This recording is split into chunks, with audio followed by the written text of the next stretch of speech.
नमस्कार। सावन का तीसरा सोमवार 17 अगस्त भी सूखा निकल गया। हालांकि बारिश की संभावना कुछ बढ़ी, लेकिन इंद्र देवता ने फिर लोगों को मायूस किया, नगर वासियों को मायूस किया, काश्तकारों को मायूस किया एवं उनके चेहरे पर अब चिंता की लकीरें फिर से दिखाई देने लगी है। जबकि कुछ दिनों पहले जब लगातार 2 दिन चित्तौड़गढ़ में बारिश हुई तो उम्मीद की किरण जगी थी कि अब चित्तौड़गढ़ में आने वाले दिनों में अच्छी बारिश होगी। लेकिन 17 अगस्त तक भी अधिकांश जलाशय खाली पड़े हुए हैं। लोग टकटकी निगाहों से आकाश की ओर देख रहे हैं, लेकिन बारिश के मौसम में भी लोगों को तेज धूप गर्मी का सामना करना पड़ रहा है। एसी और कूलर अब तक बंद नहीं हुए हैं। हालांकि यह बात अलग है कि गर्मी के दिनों की तरह पूरे रात भर नहीं चलाने पड़ते हैं, लेकिन फिर भी एसी और कूलर चलाने पड़ रहे हैं। बारिश का कोई अता पता नहीं है। क्या बारिश पर विराम लग गया या इसी तरह की स्थिति रहेगी, या राखी के आसपास जिस तरह पहले बारिश होती है वह स्थिति होगी और राखी विक्रेताओं को क्या उस समय परेशानी होगी, यह आने वाले दिनों में पता चल सकेगा। लेकिन कुल मिलाकर बारिश नहीं होने से काफी अधिक निराशा है। न केवल चित्तौड़गढ़ बल्कि पूरे जिले में इसी तरह की स्थिति बनी हुई है। सावन के तीसरे सोमवार को चित्तौड़गढ़ के विभिन्न शिवालयों में दिन भर शिव भक्तों का तांता लगा रहा। तड़के से ही शिव भक्तों के विभिन्न मंदिरों में पहुंचने का सिलसिला आरंभ हो गया। इस अवसर पर चित्तौड़गढ़ के खंडेश्वर महादेव में 56 भोग की आकर्षक झांकी सजाई गई। महत्वपूर्ण बात यह है कि यह भोग सजाने के लिए श्रद्धालु अपने अपने स्तर पर प्रसाद तैयार करके लाए, कुछ खरीद कर लाए और बाद में यह झांकी सजाई गई। सावन के तीसरे सोमवार को चित्तौड़गढ़ एवं जिले भर में शिवालयों में भोलेनाथ के दर्शन एवं अभिषेक के लिए श्रद्धालु उमड़ पड़े, जिसके कारण कई मंदिरों एवं शिवालयों में जलाभिषेक एवं पूजा के लिए भक्तों की लंबी लंबी कतारें देखने को मिली। चित्तौड़गढ़ नगर में शिव मंदिरों में दिन भर मंदिरों में भक्तों के रेले नजर आए। भगवान भोलेनाथ के दर्शन के लिए नगर के सभी मंदिरों में तड़के से ही भक्तों के आने का सिलसिला प्रारंभ हो गया, जिन्होंने शिव प्रतिमा पर बिल्वपत्र, आंकड़े के पुष्प आदि चढ़ाए। जल व दूध से अभिषेक करने का सिलसिला शाम तक बना रहा, जिसके पश्चात मंदिरों में विशेष सजावट की गई। चित्तौड़गढ़ के खंडेश्वर महादेव में इस अवसर पर 56 भोग की झांकी को देखने के लिए रात्रि तक भक्तों का तांता लगा रहा। महत्वपूर्ण बात यह रही कि 56 भोग श्रद्धालुओं द्वारा ही लाए गए।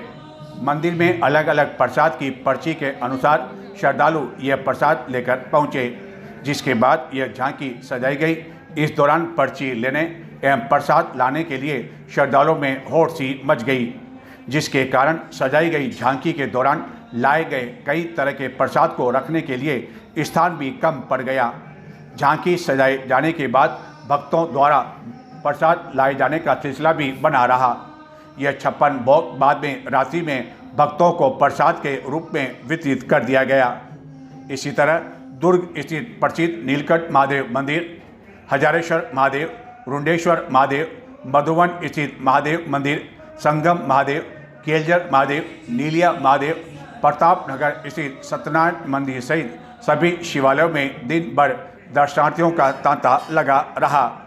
चित्तौड़गढ़ के विभिन्न मंदिरों में सायं होते ही बड़ी संख्या में भक्तजन विभिन्न शिवालयों में किया गया आकर्षक श्रृंगार देखने के लिए उमड़ पड़े एवं रात्रि तक भी यही स्थिति मंदिरों में बनी रही। निकाय चुनाव को लेकर आखिरकार उल्टी गिनती शुरू होने के साथ ही चित्तौड़गढ़ एवं पूरे राजस्थान में विभिन्न वार्डों के आरक्षण के लिए सोमवार को लॉटरी खोली गई। चित्तौड़गढ़ में भी नगर परिषद के 60 वार्डों के साथ ही विभिन्न जिले की जो नगर पालिकाएं हैं, निम्बाड़ा नगर परिषद है, उनके लिए भी लॉटरी खोली गई। इस दौरान राजनीतिक दलों के पदाधिकारियों के साथ ही जो चुनाव लड़ना चाहते हैं दावेदार, वह भी मौजूद थे। और जब लॉटरी खुली, किसी के चेहरे पर मायूसी थी, किसी के चेहरे पर खुशी थी, यानी कि खुशी और गम की स्थिति देखने को मिली। यही नहीं, लॉटरी खुलने के बाद कुछ दावेदारों ने तो अपने अपने जो वार्ड उन्होंने सोच रखे थे उसको लेकर अपने आप को प्रत्याशी घोषित कर सोशल मीडिया पर इसकी जानकारी देना भी शुरू कर दिया। आखिरकार क्या होगा? जिस वार्ड के लिए मैं तैयारी कर रहा हूं, वह वार्ड सामान्य के लिए होगा या नहीं, ओबीसी के लिए होगा या नहीं, महिला के लिए होगा या नहीं, और जिस वार्ड पर नज़र लगी हुई है, यदि वह वार्ड पसंद के अनुसार लॉटरी में नहीं खुलता है तो ऐसी स्थिति में पत्नी को तैयार करना होगा चुनाव के लिए। वह तैयार नहीं होती है तो पुत्री को तैयार करना होगा। इस तरह के कई कयास, कई तरह की अटकलें ऐसे दावेदारों पर लगी हुई थी। टिकट के दौर में शामिल उन दावेदारों पर लगी हुई थी जो निकाय चुनाव को लेकर राजस्थान में सुगबुगाहट होने के साथ ही अपनी अपनी तैयारी करने में लगे हुए थे। लेकिन सभी की नज़रें लगी हुई थी 17 अगस्त को खोली जाने वाली लॉटरी को लेकर, और आखिरकार चित्तौड़गढ़ के साथ ही राजस्थान में निकाय चुनाव के विभिन्न वारों के लिए लॉटरी खोल दी गई। दावेदारों ने लॉटरी के अनुसार अब समीकरण बिठाना शुरू कर दिया एवं अगले कुछ दिनों में ऐसे दावेदारों द्वारा नेताओं के इर्द गिर्द चक्कर लगाना शुरू कर दिया जाएगा, मक्खनबाजी करना शुरू कर दिया जाएगा। यदि टिकट की बात करें तो भाजपा के मुकाबले कांग्रेस में समीकरण बहुत ही मुश्किल सा लग रहा है, क्योंकि कांग्रेस में जिस तरह के गुटबाजी के हालात हैं उसके कारण यह कहा जा सकता है कि भाजपा के मुकाबले कांग्रेस में बागी प्रत्याशियों की संख्या अपेक्षाकृत अधिक देखने को मिल सकती है। भाजपा में जहां चित्तौड़गढ़ के विधायक के अलावा ऐसे कई रणनीतिकार हैं जो कि बोर्ड बनाने की क्षमता रखते हैं, लेकिन कांग्रेस इस समय अपनी ही गुटबाजी में ऐसी उलझी हुई है कि जो चुनाव की दौड़ में दावेदार शामिल हैं उन्हें समझ में नहीं आ रहा है कि आखिरकार टिकट का वितरण किस तरह होगा। क्या पूर्व विधायक सुनील सिंह जाटवाद इसमें बाजी मारने में सफल होंगे या कांग्रेस जिलाध्यक्ष होंगे? क्योंकि कांग्रेस जिलाध्यक्ष के पास ऐसा कोई बड़ा रणनीतिकार नहीं है जो कि कांग्रेस का बोर्ड बनाने में सफल हो सके, और यदि कांग्रेस का बोर्ड नहीं बनता है तो ऐसी स्थिति में कांग्रेस जिलाध्यक्ष के लिए भी कुर्सी को लेकर तलवार लटक सकती है। और यही स्थिति भाजपा के विधायक चंद्रभान सिंह आकिया के सामने भी है, जिसके कारण वह एड़ी से चोटी का जोर लगा देंगे, क्योंकि आगामी विधानसभा चुनाव जो कि 2028 में प्रस्तावित हैं, ऐसी स्थिति में आकिया का यह पूरा प्रयास होगा कि वह भाजपा के टिकट पर लगातार चौथी बार चित्तौड़गढ़ से चुनाव लड़ें एवं इसके लिए आवश्यक यह है कि वह चित्तौड़गढ़ नगर परिषद के साथ ही चित्तौड़गढ़ पंचायत समिति एवं भदेसर पंचायत समिति में भाजपा का बोर्ड बनाने में सफल हो गए। चित्तौड़गढ़ कलेक्ट्रेट में खोली गई लॉटरी के दौरान भाजपा एवं कांग्रेस के पदाधिकारी मौजूद थे। इसके अलावा कई दावेदार मौजूद थे या उनके समर्थक मौजूद थे, और जैसे ही अलग अलग वार्ड की लॉटरी खुल रही थी तत्काल वह मोबाइल से चुनाव लड़ने वाले प्रत्याशियों को बता रहे थे और इसकी जानकारी निरंतर देने में लगे रहे थे। चित्तौड़गढ़ से के अलावा जिले से भी कई दावेदार इस दौरान पहुंचे। अब देखना यह है कि लॉटरी खुलने के बाद आने वाले दिनों में इस निकाय चुनाव को लेकर किस तरह की सुगबुगाहट की स्थिति रहती है। जहां तक भाजपा की बात है, भाजपा ने चुनाव कार्यालय को लेकर लॉटरी खोलने के बाद इसकी तैयारी भी आरंभ कर दी। प्रतापनगर में आरटीडीसी के सामने, जहां अब तक विधानसभा एवं लोकसभा चुनाव को लेकर भाजपा का कार्यालय होता है, वहां इसके लिए तैयारी की जा रही है। चित्तौड़गढ़ के कुल 60 वार्डों का इस तरह का लेखा जोखा है जो कि आरक्षित किए गए हैं। सामान्य वर्ग में 29 वार्ड जिसमें 26 पुरुष और 13 महिला के लिए शामिल किए गए हैं। भारतीय मजदूर संगठन द्वारा अपनी 11 सूत्री मांगों को लेकर देशव्यापी आह्वान के तहत चित्तौड़गढ़ जिला मुख्यालय पर भी 17 अगस्त सोमवार को प्रदर्शन किया गया। इस दौरान प्रदर्शन से पहले रैली निकाली गई, बाद में कलेक्ट्रेट चौराहे पर मानव श्रृंखला बनाकर अपनी मांगों को लेकर जोरदार नारेबाजी की गई। इस नारेबाजी में कई महिलाएं भी शामिल थीं। भारतीय मजदूर संघ के राष्ट्रीय आह्वान पर श्रमिकों, कर्मचारियों एवं समाज के कमजोर वर्गों के हित में 11 प्रमुख श्रम संबंधी मांगों को लेकर सोमवार को चित्तौड़गढ़ जिला मुख्यालय पर शास्त्री नगर स्थित विद्युत विभाग कार्यालय से कलेक्ट्रेट चौराहे तक रैली निकालकर प्रदर्शन करते हुए प्रधानमंत्री के नाम जिला कलेक्टर को ज्ञापन सौंपा गया। जिला मंत्री सागरमल टांक ने ज्ञापन के माध्यम से बताया कि भारत का श्रमिक वर्ग राष्ट्र निर्माण की आधारशिला है। देश के उद्योगों, सेवा क्षेत्रों, बैंकिंग, परिवहन, निर्माण, विद्युत उत्पादन तथा सार्वजनिक सेवाओं के विकास में श्रमिकों का अमूल्य योगदान है। आर्थिक प्रगति के बावजूद आज भी करोड़ों श्रमिक महंगाई, असमान वेतन, सामाजिक सुरक्षा के अभाव एवं श्रम कानून से जुड़े अनेक व्यावहारिक संकटों का सामना कर रहे हैं एवं गत कई दिनों से श्रमिकों द्वारा इन मांगों को लेकर सरकार का ध्यान आकर्षित किया जा रहा है, लेकिन इसके बावजूद सरकार द्वारा इन मांगों की ओर ध्यान नहीं दिया जा रहा है। यह रैली जब कलेक्ट्रेट चौराहे पहुंची तो इस दौरान मानव श्रृंखला बनाकर कुछ देर के लिए प्रदर्शन किया गया। इस दौरान जिलाध्यक्ष मोनिका उपाध्याय, मनीषपुरी गोस्वामी, चरण सिंह मीणा, योगेश सुखवाल, तुलसीराम मेनारिया, राजमल कंडारा, ममता जोशी, तनुजा यत्ती, कमलेश तिवारी, ओम सिंह, भुवनेश सेन, सुरेंद्र गहलोत, विक्रम गवारिया, हरिराज सिंह, राकेश पटवा, गोविंद तेली के साथ ही बड़ी संख्या में विभिन्न संगठन के यूनियन के पदाधिकारी, कार्यकर्ता आदि मौजूद थे। कलेक्ट्रेट में स्थित उद्यान परिसर में भी सभा आयोजित की गई।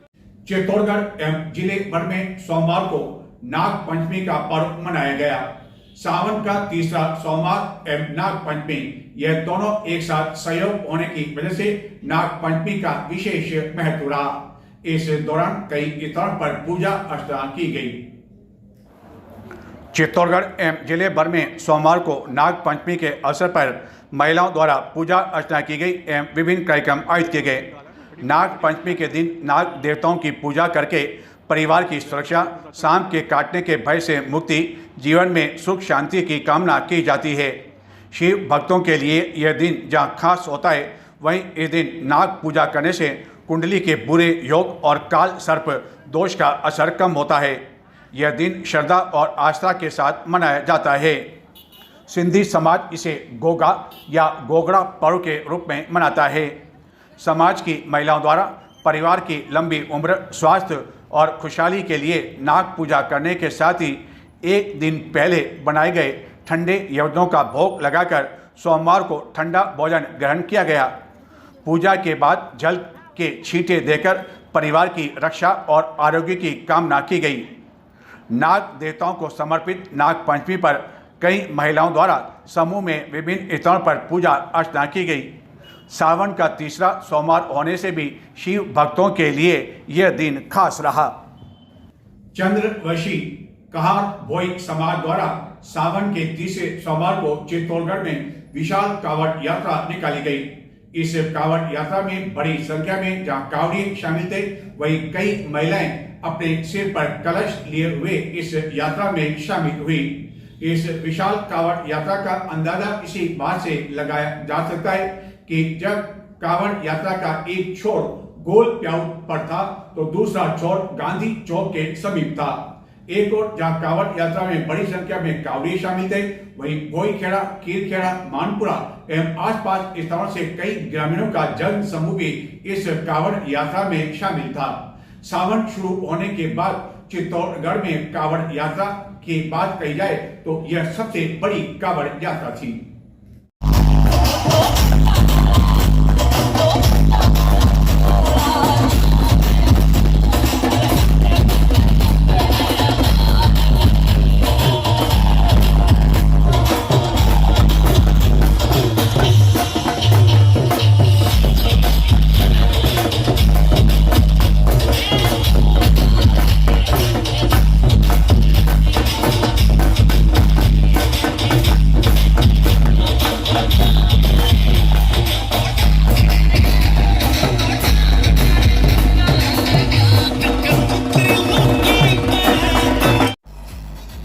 चंद्रवशी कहार भोई समाज की महासंगम विशाल कांवड़ यात्रा सावन के तीसरे सोमवार को चित्तौड़गढ़ में धूमधाम के साथ निकाली गई। पाटन पोल से आरंभ हुई यह विशाल कांवड़ यात्रा नगर के मुख्य मार्गों से गुजरती हुई संगम महादेव पहुंची, जहां की धर्म सभा का आयोजन किया गया। संत महंत अनुदास महाराज ने सावन पर विशेष रूप से प्रकाश डालते हुए इसके महत्व के बारे में विस्तार से जानकारी दी, जिसके पश्चात आयोजित महाप्रसादी में बड़ी संख्या में लोग मौजूद थे। इससे पूर्व आयोजित इस विशाल कांवड़ यात्रा में चित्तौड़गढ़ के भोईखेड़ा, कीरखेड़ा, निकटवर्ती मानपुरा के साथ ही आसपास ग्रामीण क्षेत्रों से बड़ी संख्या में लोग इसमें भाग लेने के लिए पहुंचे। छोटे बच्चों, महिलाओं समेत बड़ी संख्या में लोग कांवड़ लिए चल रहे थे, जबकि कई महिलाएं अपने सिर पर कलश लिए चल रही थी। इस विशाल कांवड़ यात्रा का अंदाज़ा इसी बात से लगाया जा सकता है कि कांवड़ यात्रा में 4 डीजे अलग अलग समूह के साथ विभिन्न भजन बजाते हुए चल रहे थे। इन भजनों पर बीच मार्ग में लोग नाचते झूमते हुए चल रहे थे। कई जने जहां कांवड़ यात्रा में शामिल थे तो वहीं बड़ी संख्या में जन समूह इनके साथ चल रहा था। कांवड़ यात्रा का बीच मार्ग में विधायक चंद्रभान सिंह आक्या के नेतृत्व में भाजपा नगर मंडल के साथ ही विभिन्न संगठनों द्वारा फूलों की बारिश कर स्वागत किया गया। विधायक भी कुछ दूरी तक कांवड़ लिए यात्रा में शामिल हुए। कांवड़ यात्रा के आगे ही आगे भगवान शिव की वेशभूषा में एक कलाकार सभी का ध्यान अपनी ओर आकर्षित करते हुए चल रहा था। शोभा यात्रा एवं इस कांवड़ यात्रा के अंत में एक ट्रैक्टर पर भगवान शिव की विशाल आकृति का चित्र सभी का ध्यान अपनी ओर आकर्षित करने में लगा हुआ था। सावन मास आरंभ होने के बाद चित्तौड़गढ़ में आयोजित यह सबसे अधिक विशाल कांवड़ यात्रा मानी जा रही है।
गत 31 जुलाई को चित्तौड़गढ़ जिले के निम्बाड़ा कस्बे से एक बालक लापता हो गया था।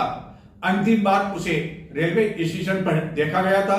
यह बालक न सुन सकता है और न बोल सकता है, जिसको लेकर परिजनों द्वारा गुमशुदगी की रिपोर्ट दर्ज करवाए जाने के बावजूद अब तक बालक के बारे में कोई जानकारी नहीं मिलने पर अल्पसंख्यकों द्वारा सोमवार को चित्तौड़गढ़ पहुंचकर प्रदर्शन किया गया। जिला प्रशासन को ज्ञापन देकर इस बालक का पता लगाए जाने की मांग की गई। चित्तौड़गढ़ जिले के निम्बाड़ा कस्बे से गत दिनों एक बालक के लापता होने के बाद उसके बारे में किसी तरह की कोई जानकारी नहीं मिल रही है, जिसको लेकर परिजनों, रिश्तेदारों आदि द्वारा कई स्थानों पर तलाश की गई। गुमशुदगी की रिपोर्ट भी दर्ज करवा दी गई, लेकिन परिवारजनों का कहना है कि यह बालक किसी ट्रेन में बैठकर कहीं चला गया और उसके बारे में कोई जानकारी अब तक नहीं मिल पाई है। हम जो कि मेरा छोटा भाई है बिलाल कुरैशी, जो निम्बाड़ा का रहने वाला है, वो 31 तारीख से किसी ट्रेन में बैठ गया बाय मिस्टेकली, और उसको आज 18-20 दिन हो चुके हैं। हमने भी उसे बहुत तलाश करा और वो हमें मिल नहीं रहा है, सर अभी तक लापता है। और तो सर हम ये चाहते हैं, हमने लिखित में यहाँ पे दिया है, तो हम ये चाहते हैं सर कलेक्टर साहब को भी हमने दिया है, तो हम ये चाहते हैं कि वो लोग आदेश करें जीआरपी को और आरपीएफ को, जो इस बच्चों को ढूंढने में हमारी मदद करें। और हमने हमारी सारी कोशिश कर ली है, लेकिन सर अभी तक वो लापता है। 18-20 दिन हो गए और अभी तक प्रशासन की तरफ से कोई कार्रवाई नहीं हुई। गुमशुदगी की रिपोर्ट दर्ज है सर, हमने FIR भी दी है, रिपोर्ट दर्ज है, लेकिन अभी तक बच्चा मिला नहीं है। और बच्चा ना सुनता है ना बोलता है, सबसे बड़ी बच्चे के साथ ये प्रॉब्लम है। आप रेलवे पुलिस से मांग कर रहे हो तो क्या रेलवे स्टेशन के आसपास से गायब हो गया? हमारी रेलवे से ये मांग है कि उस बच्चे को ढूंढे और उस बच्चे को क्या है रेलवे वाले ही तलाश कर सकते हैं, क्योंकि वो क्या है कि लगातार कंटिन्यू क्या है कि सर वो रेल में सफर कर रहा है ट्रेन में, एक ट्रेन से छोड़ के दूसरी ट्रेन पकड़ लेता है। कलेक्टर साहब से आदेश है कि बच्चे को कलेक्टर साहब के आदेश से मतलब बच्चा आ जाओ हमारे घर पे, वो आदेश कलेक्टर साहब के कॉल लगाए आज, ठीक है, बच्चा अपने घर पर आ जाओ। चित्तौड़गढ़ भीलवाड़ा जिले की सीमा पर स्थित हमीरगढ़ हवाई पट्टी का विस्तार किया जा रहा है एवं जो जानकारी है उसके अनुसार यहाँ एयरपोर्ट बनाए जाने के लिए आवश्यक कार्रवाई आरंभ कर दी गई है। जिन काश्तकारों की भूमि अधिग्रहण की जाएगी उसके लिए सर्वे का कार्य आरंभ हो चुका है। हालांकि इसको लेकर सरकार ने अपने पत्ते अब तक नहीं खोले हैं, लेकिन काश्तकारों में इस बात को लेकर सुगबुगाहट होने लगी है कि इसके लिए उनकी जमीन कोड़ियों के दाम पर अधिग्रहण की जा सकती है, जिसको लेकर अभी से प्रभावित लोगों काश्तकारों का विरोध शुरू हो गया है। सोमवार को गंगराज शहर से बड़ी संख्या में काश्तकार ट्रैक्टरों में सवार होकर चित्तौड़गढ़ पहुंचे, कलेक्ट्रेट चौराहे पर प्रदर्शन किया, मानव श्रृंखला बनाकर नारेबाजी की और उन्होंने कहा कि यदि उनकी जमीन अधिग्रहण की जाती है तो इसके लिए पर्याप्त मुआवजा दिया जाना चाहिए और पर्याप्त यदि मुआवजा नहीं दिया जाता है तो वह अपनी जमीन किसी भी हालत में नहीं देंगे। चित्तौड़गढ़ भीलवाड़ा जिले की सीमा पर स्थित हमीरगढ़ हवाई पट्टी का विस्तार कर आसपास गांवों की जमीन को अधिग्रहण करने के लिए सर्वे की कार्रवाई के साथ ही प्रभावित लोगों का विरोध शुरू हो गया है, जो सोमवार को बड़ी संख्या में ट्रैक्टरों में सवार होकर चित्तौड़गढ़ पहुंचे। इस हवाई पट्टी का विस्तार कर इसे एयरपोर्ट के रूप में विकसित करने के लिए लगभग 450 हेक्टेयर भूमि की आवश्यकता बताई जा रही है। भारतीय विमानपत्तन प्राधिकरण नई दिल्ली द्वारा प्री फिजिबिलिटी स्टडी करने से पहले आसपास के गांवों की जमीन को अधिग्रहण करने के लिए सर्वे की कार्रवाई आरंभ की जा रही है। इस हवाई पट्टी के विस्तार के लिए चिन्हित की जाने वाली जमीन में काफ़ी बड़ा हिस्सा चित्तौड़गढ़ जिले की गंगराज तहसील का आ रहा है, जिसमें सोनियाना, गणेशपुरा, लाखों का खेड़ा, उंडवा गांव शामिल है। प्रभावित होने वाले लोगों के अनुसार यह जमीन अधिग्रहण किए जाने पर उनके पास खेती आदि के लिए किसी तरह की कोई जमीन नहीं रहेगी। जमीन का सर्वे किए जाने की सुगबुगाहट के साथ ही ये लोग चित्तौड़गढ़ पहुंचे एवं कलेक्ट्रेट में प्रदर्शन किया एवं इन्होंने बताया कि जो ज़मीन की DLC रेट है वह काफ़ी कम है और उस रेट से भुगतान किया गया तो किसान बर्बाद हो जाएंगे। प्रभावित होने वाले लोगों में कई महिलाएं भी शामिल हैं, जिन्होंने पहले कलेक्ट्रेट चौराहे पर मानव श्रृंखला बनाकर नारेबाजी की। उसके पश्चात जिला कलेक्टर को इस संबंध में ज्ञापन दिया गया। प्रभावित लोगों का कहना कि मार्केट रेट पर मुआवजा देने पर ही वह जमीन देंगे और उचित मुआवजा नहीं दिए जाने पर किसी भी हालत में वह अपनी जमीन नहीं देंगे या जमीन के बदले उन्हें जमीन दी जाए और इसके साथ ही मुआवजा भी दिया जाए। क्या मांगे हैं जिनके कारण बड़ी संख्या में लोगों को यहाँ पड़ा? सर मांग ये है कि हवाई पट्टी में हमारी जमीन जा रही है। कहाँ पर? हमीरगढ़ और हमीरगढ़ के बीच में नागा का खेड़ा, हमीरगढ़ भीलवाड़ा चित्तौड़ के बीच में जो हवाई पट्टी है उसको क्या है विस्तार किया जा रहा है। जो सरकार अभी नोटिफिकेशन जारी किया है कि 450 हेक्टेयर जमीन अधिग्रहण करने जा रही है, जिसे हम 3-4 गाँवों की जमीन पूरी तरह जा रही है। किसी भी किसान के पास 1 इंच भी जमीन नहीं बच रही है। कौन कौन से गाँव है? 3-4 वो सोनियाना, नागोखेड़ा, गणेशपुरा, उंडवा और एक भीलवाड़ा जिला है तगतपुरा, उनकी भी जा रही है। हमारी सर्किल की रेट DLC रेट बहुत कम है, 1 हेक्टेयर का लगभग 7 लाख रुपए DLC रेट है। उस हिसाब से हमको जो अगर पैसा मिलेगा तो किसान कुछ भी खरीद नहीं पाएगा। मार्केट में भी रेट 15 से 20 लाख रुपए प्रति बीघे के हिसाब से चल रही है। तो अभी आप लोगों क्या मांगे? हमारी मांग है जमीन के बदले हमको जमीन दी जाए। जमीन में नहीं देना चाहिए। मैं किसान कहाँ जावा? किसान की पेटा भराई कौन हुआ है? आज जमीन नहीं हुआ तो किसान कटे जान उबो रही। तो आप जमीन नहीं देना चाहो? हाँ नहीं देना। लेकिन सरकार का ये अधिकार होता है कि किसी कोई जमीन अधिग्रहण करती है, तो ऐसी स्थिति में क्या करेंगे आप? थोड़ी लो जमीन के बदले जमीन दिलाए या मुआवजा सही देवे तो उसके बदले हम और जमीन खरीद सके। ये हमारी मांग है। हमारे सर्कल में 20-25 लाख रुपए सरकार चाहे हमारी जमीन ले, वो हमारी रोजी रोटी है। जमीन हमारी रोजी रोटी है। सरकार जमीन ले तो भी हमारे को उचित मुआवजा मार्केट रेट से हर जमीन वाले के घर से हर एक आदमी को वहाँ नौकरी लगाए। तो अभी आपको कोई नोटिस दिया क्या अधिग्रहण के लिए? हाँ, नोटिस आ गए ना, इसीलिए नहीं, अखबार में तो आया, नोटिस आपको दिया क्या? सर्वे चल रहा है अभी। इसीलिए उचित जमीन है उनके ऊपर मार्किंग हो चुकी एक आदमी को नौकरी लगाए। जब तक हमको उचित मुआवजा देने के हम जमीन नहीं देंगे। छोरी वही पट्टी में कई काम कर सका, जो यो काम कर सका, मगर घर का लगा उठे 1-1 लाख रुपये की तनख्वाह छोड़ो, एक आदमी के 1 लाख रुपये की तनख्वाह लगाओ और बच्चों में बोले यार जगह दे तो चल करोड़ रुपये मगर खाता में ना को मुआवजा का तो मगर पोसाओ मगर डांडा डोर में सब छोरा छोरी कितने एक आदमी ने घर एक मगर नौकरी लगा उठे। तो ये थे आज के समाचार, लेकिन नजर डालते हैं कुछ और समाचारों की ओर। संक्षिप्त में देखते रहें चित्तौड़ दर्शन। गत वर्षों में विभिन्न कारणों से काटे गए अफीम के पट्टे बहाल करने की मांग को लेकर चित्तौड़गढ़ जिले के कई काश्तकारों ने सोमवार को दिल्ली पहुंचकर जंतर मंतर पर धरना दिया एवं प्रदर्शन किया। इन काश्तकारों का कहना है कि गत कई समय से वह यह मांग कर रहे हैं। काश्तकारों द्वारा यह वीडियो चित्तौड़ दर्शन को उपलब्ध करवाया गया। अखिल भारतीय राष्ट्रीय शैक्षिक महासंघ के राष्ट्रव्यापी आह्वान पर स्वातंत्र्य शूरवीर विनायक दामोदर सावरकर से संबंधित प्रश्न पूछे जाने पर केरल के एक शिक्षक के निलंबन को तत्काल वापस लेने की मांग को लेकर अखिल भारतीय राष्ट्रीय शैक्षिक महासंघ राजस्थान विद्यालय शिक्षा चित्तौड़गढ़ द्वारा कलेक्ट्रेट में प्रदर्शन किया गया एवं प्रधानमंत्री और केरल के राज्यपाल व मुख्यमंत्री के नाम ज्ञापन सौंपा गया, जिसमें कहा गया कि इस कारण शिक्षक को निलंबित किया जाना पूरी तरह से अनुचित है। ज्ञापन में शिक्षक को पुनः सेवा में बहाल किए जाने की मांग की गई। इस दौरान बड़ी संख्या में शिक्षक मौजूद थे। श्री कुमावत विकास एवं सेवा संस्थान के तत्वाधान में हरियालो राजस्थान के तहत पौधारोपण किया गया। श्री कुमावत विकास सेवा संस्थान के गांधीनगर स्थित समाज के श्री 4 भुजा कुमावत समाज छात्रावास परिसर एवं मुख्य मार्ग पर संस्थान के पदाधिकारियों सदस्यों एवं समाजजनों द्वारा फलदार छायादार पौधे लगाए गए। इसी तरह राजकीय कन्या महाविद्यालय में भी पौधारोपण किया गया। तो ये थे आज के समाचार। चित्तौड़ दर्शन चैनल को अब तक आपने सब्सक्राइब नहीं किया तो आज ही सब्सक्राइब करें। हालांकि हमें खुशी इस बात की है कि कई दर्शक लगातार चित्तौड़ दर्शन से जुड़ते जा रहे हैं, जिसके कारण हमें हौसला भी मिलता है कि आने वाले दिनों में हम आपके सामने चित्तौड़गढ़ की प्रमुख घटनाओं एवं जिले की महत्वपूर्ण घटनाओं को प्रमुखता के साथ रखें। नमस्कार।